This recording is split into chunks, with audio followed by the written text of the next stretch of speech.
नमस्कार मित्रों, अपन राजस्थान इतिहास में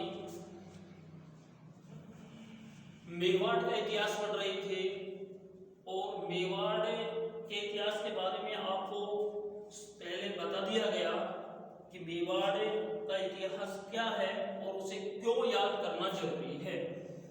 तो अब अपन उसी से आगे पढ़ना आज शुरू करेंगे।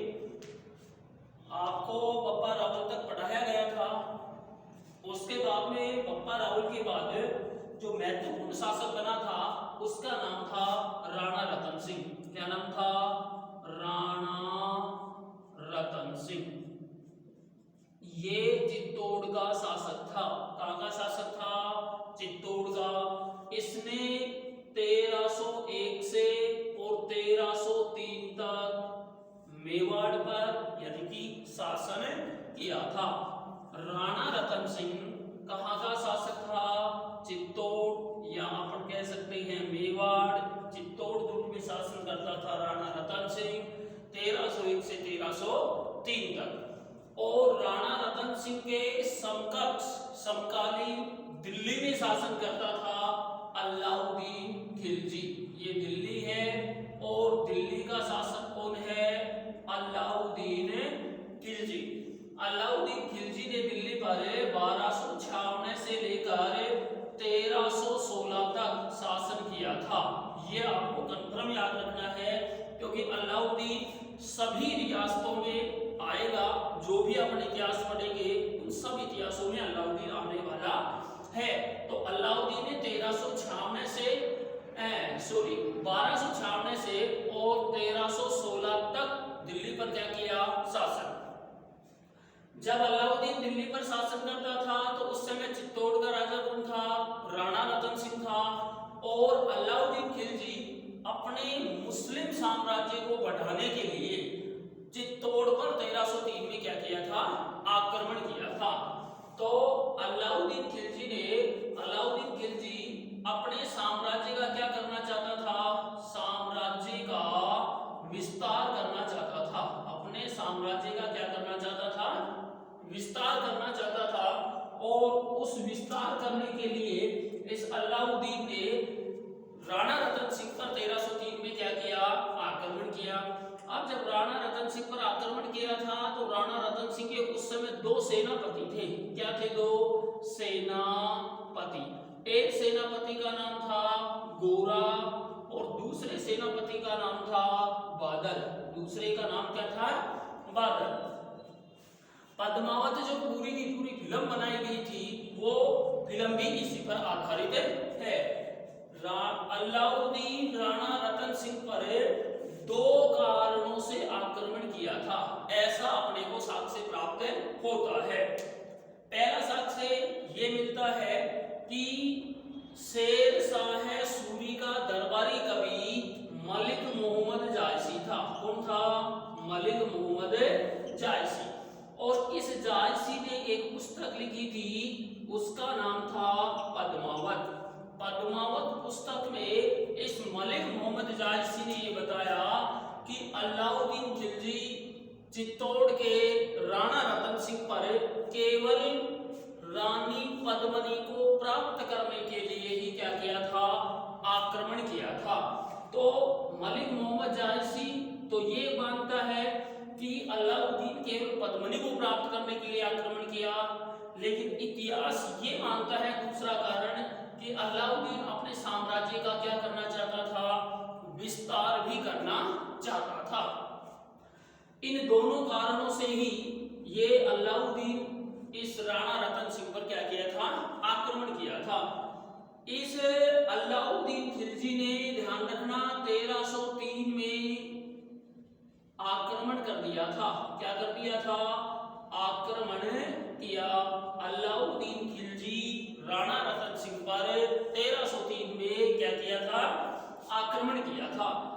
जब राणा रतन सिंह के पास चित्तौड़ अलाउद्दीन खिलजी पहुंचा था तो उस समय चित्तौड़ का दुर्ग चारों ओर से बंद था। चारों ओर से क्या था? बंद था। इसलिए अलाउद्दीन खिलजी इस चित्तौड़ दुर्ग के पास में कितने महीने रहा था? 6 महीने रहा था। कितने माह रहा? 6 महीने उस चित्तौड़ दुर्ग की घेराबंदी करके रहा था। तो देखो, राणा रतन सिंह 1301 से 1303 तक चित्तौड़ पर शासन किया था। राणा रतन सिंह के 2 सेनापति थे, गोरा और बादल। इन दोनों का संबंध चाचा और भतीजे का था। ये भी एग्जाम में पूछा जाता है। गोरा चाचा था और बादल इसका क्या था? भतीजा था। अलाउद्दीन खिलजी ने 1296 से 1316 तक शासन किया था। 6 महीने तक अलाउद्दीन चित्तौड़ दुर्ग की क्या रखा था? घेराबंदी करके रखा। जब अलाउद्दीन ने चित्तौड़ पर आक्रमण किया था तो ये गोरा और बादल दोनों लड़ते हुए मारे गए थे। ये भी दोनों लड़ते हुए क्या हो गए? मारे गए थे। और राणा रतन सिंह था, ये भी लड़ता हुआ क्या हो गया था? मारा गया था। यानी गोरा और बादल भी अलाउद्दीन के आक्रमण में मारे गए दोनों, और राणा रतन सिंह भी इस युद्ध में मारा गया था। इस युद्ध को चित्तौड़ युद्ध के नाम से जाना जाता है। अब देखो, जब राणा रतन सिंह मर गया था तो 2 चीजें पहले दुर्ग में होती थी। एक चीज को कहते हैं अपन केसरिया, और एक कार्य होता है जिसको अपन कहते हैं जोहर। एक को क्या कहते हैं? जोहर। और यदि दोनों को मिला दिया जाता है तो वो एक बन जाता है शाखा। राजस्थान में अभी तक 11.5 साल के हुए हैं टोटल।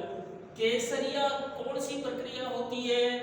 जब राजा को पहले से इस चीज का मालूम होता है कि कोई दूसरा राजा मेरे ऊपर आक्रमण करेगा, उस स्थिति में उस राजा की रानियों के द्वारा राजा के सिर पर केसरिया रंग का साफा बांधा जाता है। और साफा बांधते समय ये कामना की रानियों के द्वारा कामना की जाती है कि राजा युद्ध में जीत करके आए। इस प्रक्रिया को तो कहा जाता है केसरिया। जोहर क्या होता है? जब राजा युद्ध हार गया हो या फिर राजा युद्ध में लड़ता हुआ मारा गया हो तो उस दुर्ग में स्थित उसकी रानियां अपने आप को या तो अग्नि के कुंड में समर्पित कर देती और या फिर जल के कुंड में कूद कर अपनी आत्महत्या कर लेती थी। उस प्रक्रिया को कहा जाता है जोहर।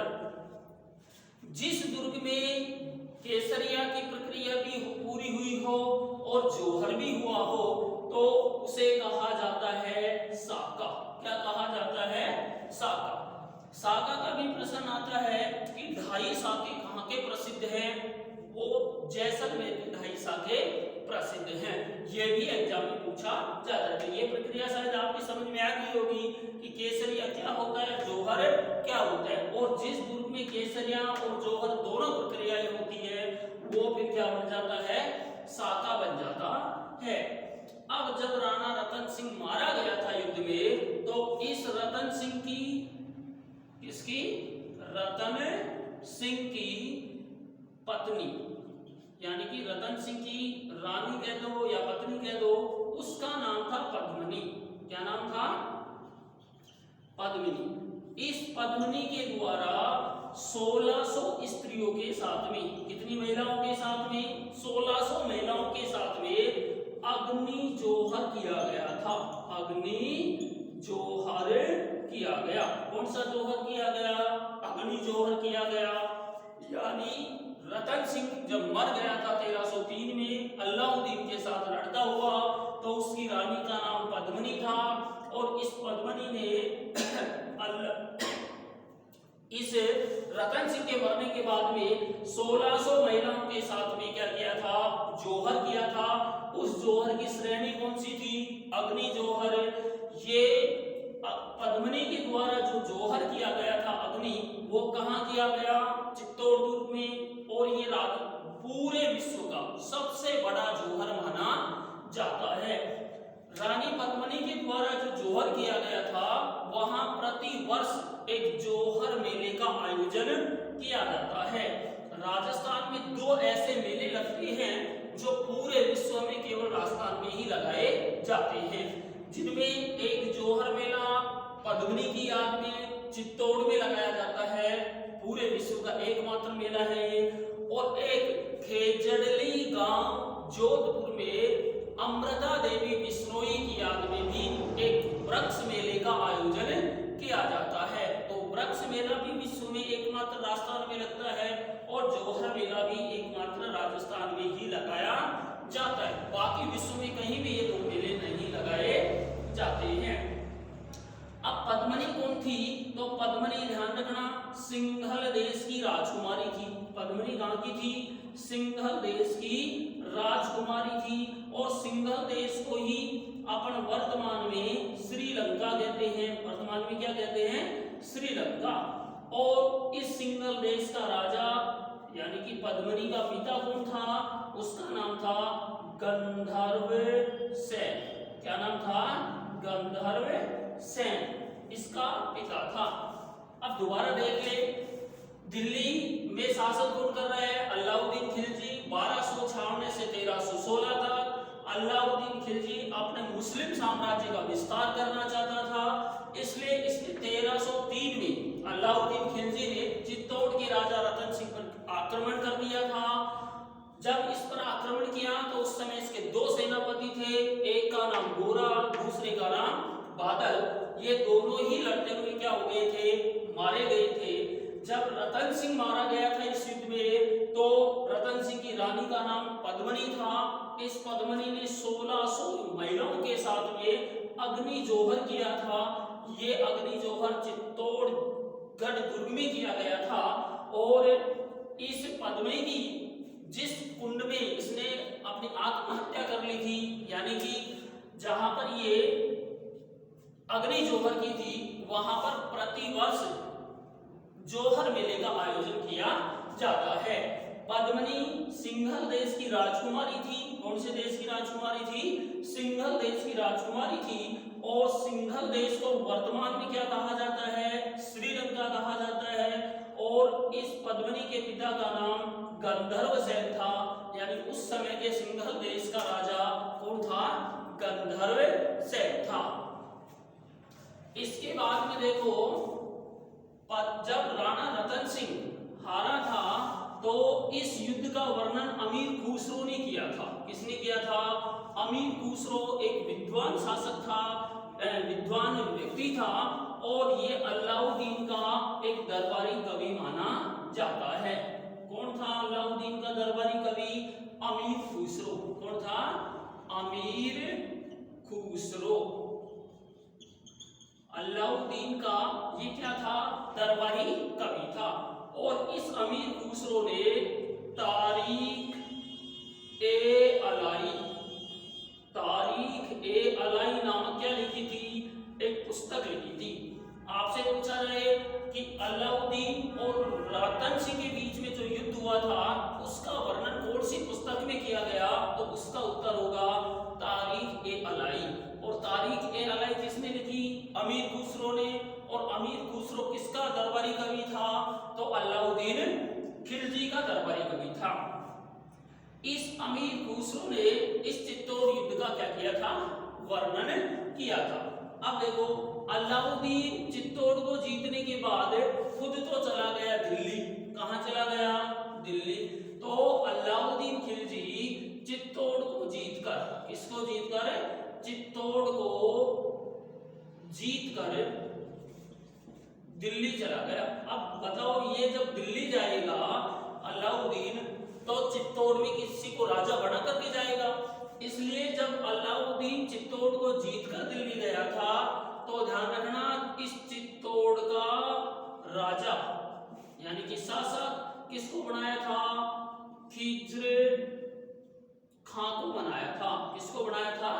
खिज्र खां को चित्तौड़ का नया राजा बना गया था। किसके बाद में? राणा रतन सिंह के मरने के बाद में। और ये खिज्र खां कौन था?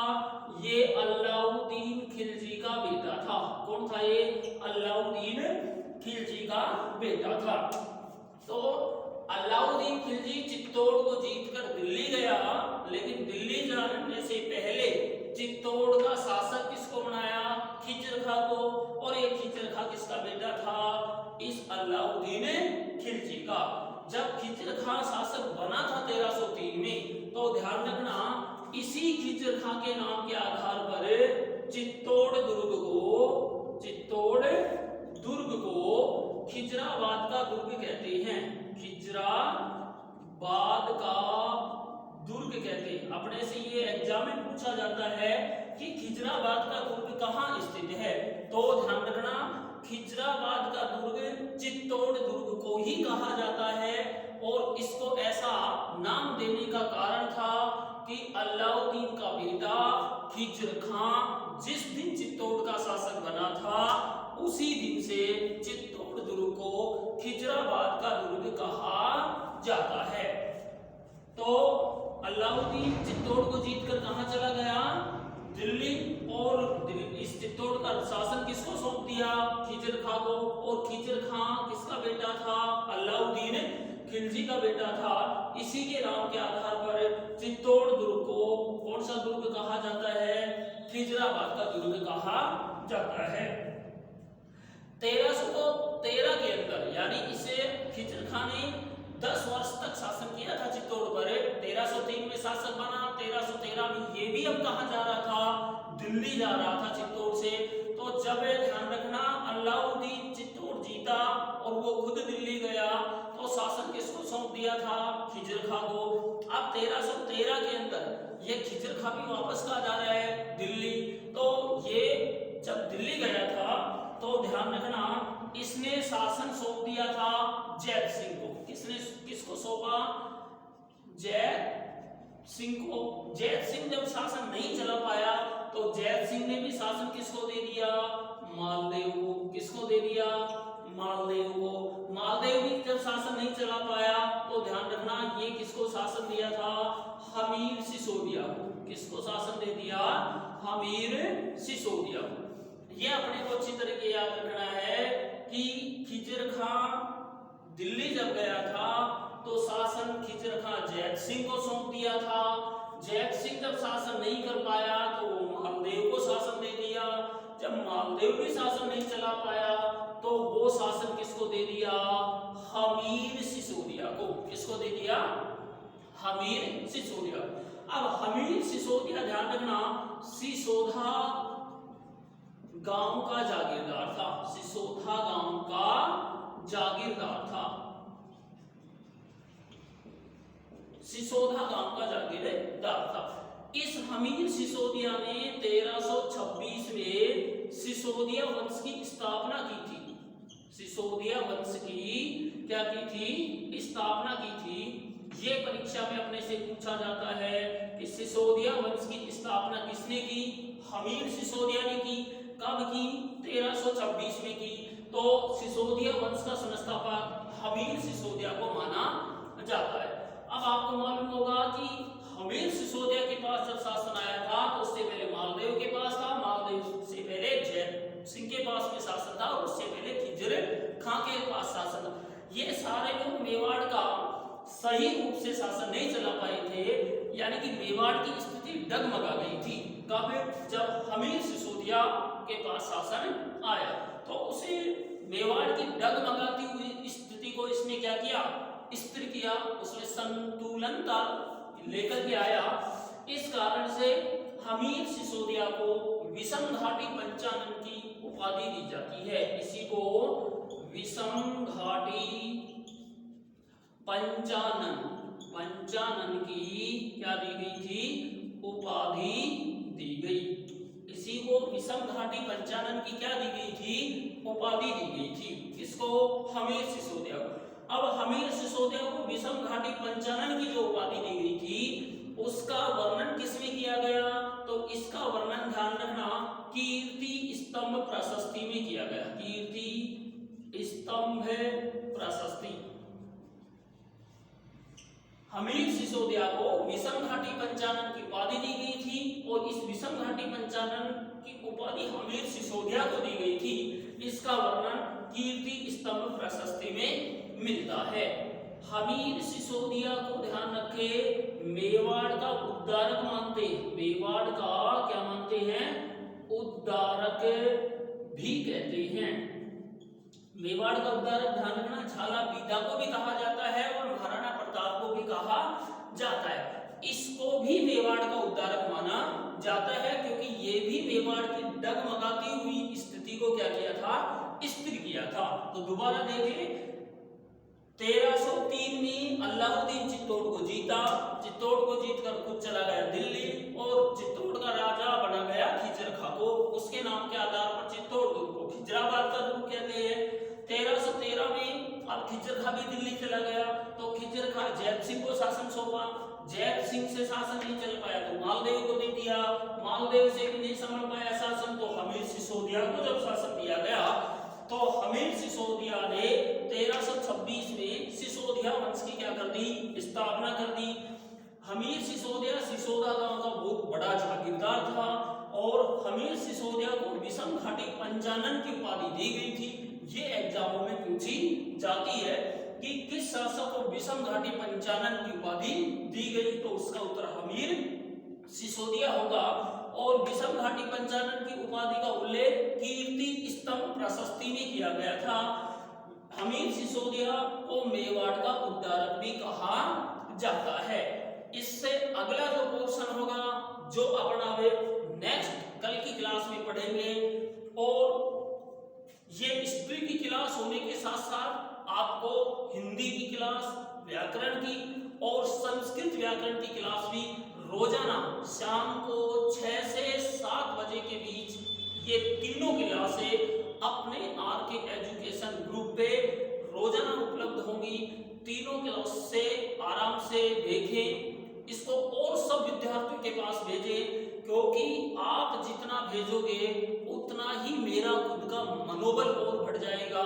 तो मैं और भी बहुत अच्छी तरीके से पढ़ाने में मैं भी प्रसन्न होऊंगा कि मैं जो पढ़ा रहा हूँ उसको विद्यार्थी वास्तव में बहुत अच्छा लाइक कर रही है, और मेरे मन में भी आएगा कि मैं जो पढ़ा रहा हूँ वो विद्यार्थियों को काफी पसंद आता है। मैं मेरी तरफ से कोई कमी नहीं छोड़ रहा।